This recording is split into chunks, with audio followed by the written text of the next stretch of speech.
In the center of this village, a lively market stood every morning, a meeting place where local products were exchanged, fresh vegetables, tropical fruits, freshly caught fish, and handmade pottery.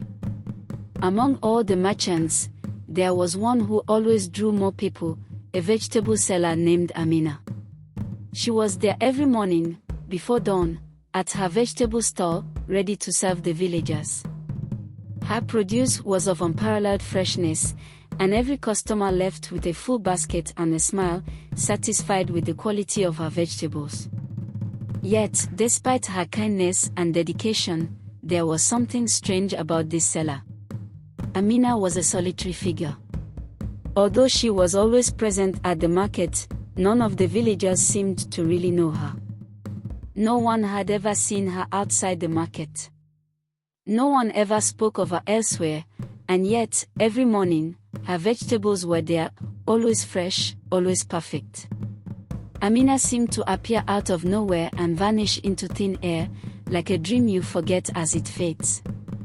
But all of this would change when, one morning, a young man named Adama made a discovery that would overturn everything he believed he knew about the mysterious seller and her past.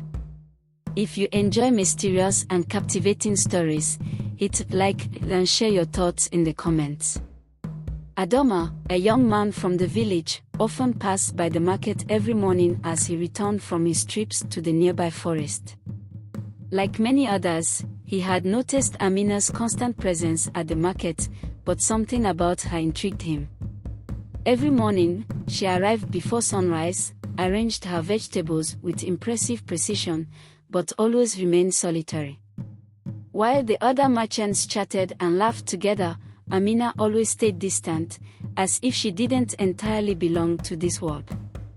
One day, Adama decided to observe her more closely.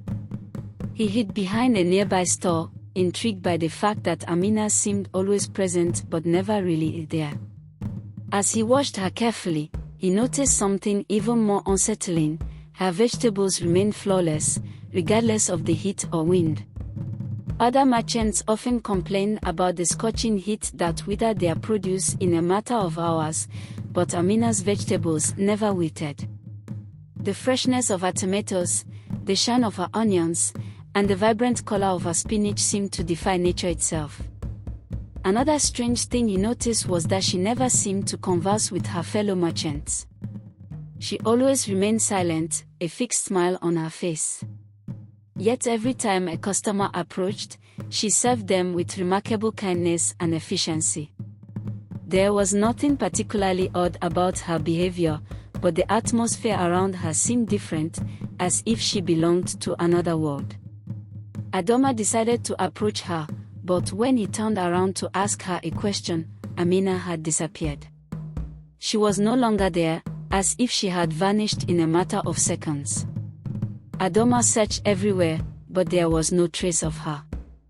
The other merchants didn't seem too disturbed. "Amina does that sometimes," one of them said. "She disappears and comes back. That's just her." But Adama was more perplexed than ever. This wasn't an ordinary disappearance. He had seen her vanish without leaving the slightest trace. As the days passed, the events surrounding Amina grew even more mysterious. Adama wasn't the only one who had noticed strange things. Other villagers began whispering stories about the mysterious vegetable seller. Some started to believe that what they were seeing wasn't entirely normal. "Have you noticed? Amina never has any family," said an elderly woman from the village. "No one has ever seen her at home. She's here, but she doesn't live like us." Another added, "She's never shown her home to anyone. Where does she go after the market? No one knows." The rumor spread like wildfire throughout the village. Many began to believe that the seller was a spirit or a ghost. The older villagers recalled ancient legends about souls trapped among the living to fulfill unfinished tasks. That was the only explanation that seemed logical to them. Adama, increasingly unsettled by the events, decided to investigate for himself. He went to see the village elder, a man respected for his knowledge of the spiritual mysteries of the world. The elder, after listening to Adama's story, took a moment to reflect. Then, in a calm voice, he replied, "The souls of the departed can sometimes wander among the living. But they always have a reason. What you're describing isn't simple, young man. It's possible that what you're seeing isn't mere coincidence." The elder explained that, long ago, a woman named Amina had died in an accident near the river, struck by a vehicle. However, her spirit had not found peace and wandered among the living until she could complete the mission she had left unfinished in life. According to the elder, her soul remained tied to the earth, feeding the villagers with her vegetables in the hope of finding peace. The next day, Adama woke up early, his heart heavy with questions and growing curiosity. He made his way to the river, the place where Amina had died years ago. This place, which had once been just a geographical point to him, now held a much deeper meaning. After listening to the elder's words, he understood that he needed to seek the truth at the very spot where it had all begun. Adama walked slowly, his mind preoccupied with the mystery of the vegetable seller and the strange feeling he had experienced when he touched the stone marked with ancient symbols. The air was fresh, almost damp, as if nature itself was waiting for something. When he reached the riverbank, he paused for a moment to observe the water, calm and silent. Then, as if guided by an invisible force, he approached the stone. It was the same stone the elder had spoken about, old, covered in moss and moisture, yet its ancient carvings were still visible.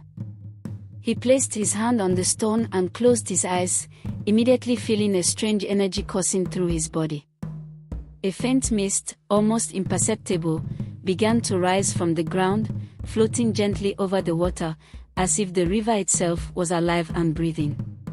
It was then that Amina's soft, calm voice resonated in the air, not in his ears, but directly in his mind. "I am Amina," the voice said, filled with melancholy. "I am here to feed your people, as I did in life. But until my task is complete, I cannot find peace." Adama froze, a wave of understanding washing over him. The spirit of the vegetable seller, who seemed so present yet so distant, was not merely an apparition. She was a soul bound to a mission she had been unable to complete in life. The task of feeding the villagers was what tethered her to this place, caught between life and death. The mist around him thickened, and Adama felt as though time had stopped. He was no longer just a witness, he was now part of this ancient and sacred story. Amina's spirit continued, her voice tinged with sadness but also hope. "I am trapped in this cycle, endlessly feeding the people of this village. When my mission is complete, I will be free and can finally rest in peace." Adama felt honored to be the one receiving this revelation, but at the same time, he knew he had to help this spirit find the peace she sought. He took a deep breath, preparing himself to fully understand the nature of this mission and to offer his help to Amina. In that sacred moment, Adama realized he was witnessing a mystery far greater than he had ever imagined. Spirits, the souls of the departed, were real. They could walk among the living, invisible but ever-present, fulfilling tasks they had left incomplete. Now it was his responsibility to share this truth with others. The mist slowly dissipated, and in the silence that followed, Adama felt a strange sense of calm. He knew he was no longer alone. Amina's spirit was with him, and the village of Banu needed to understand the truth. After this spiritual encounter, Adama felt a heavy weight lift from his shoulders. The mist gradually faded away, but he could feel Amina's presence more clearly than ever. He understood that Amina's spirit had finally shared her truth. She wasn't there to haunt anyone but to fulfill a sacred mission. Feeding the villagers was her ultimate task, the one that kept her bound between two worlds. Adama rose slowly, his spirit at peace. He knew it was time to honor this spirit and help Amina find the peace she had sought for so long. He made his way to the village with a heart full of determination. He had to explain to his fellow villagers what he had learned and make them understand that the vegetable seller was not just an odd figure at the market but a spirit tied to an unfinished mission.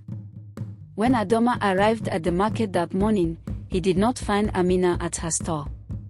The vegetables were there, as always, fresh and flawless, but Amina was gone. He knew her mission was complete. Amina's spirit had fed the village as she had promised, but now she was free. The entire village felt a palpable change, a profound calm swept over the place. The morning light seemed softer, as if the very air had been purified. Adama understood that Amina's presence, though invisible, would always be felt among the villagers. They would never see her the same way again, but her spirit would live on through every vegetable that nourished the community. The village of Banu learned to respect the invisible forces that watch over us and to understand that the souls of the departed might return to complete unfinished tasks. They also came to realize that life and death are deeply intertwined, that one cannot exist without the other, and that sometimes, peace comes only after fulfilling a sacred mission. Adama, now the bearer of this truth, made it his duty to share Amina's story. He spoke to the younger generations about the mission of ancestors and the benevolent spirits who protect them. Thanks to Amina's spirit, Banu now lived in harmony, not just with the living, but also with the souls of their ancestors and loved ones. The villagers learned an important spiritual lesson. To respect the invisible forces that guide and protect us is to understand that we are all connected in an eternal cycle of life and death. If this story has inspired you, subscribe to discover more captivating and mysterious tales, and leave a comment to share your thoughts.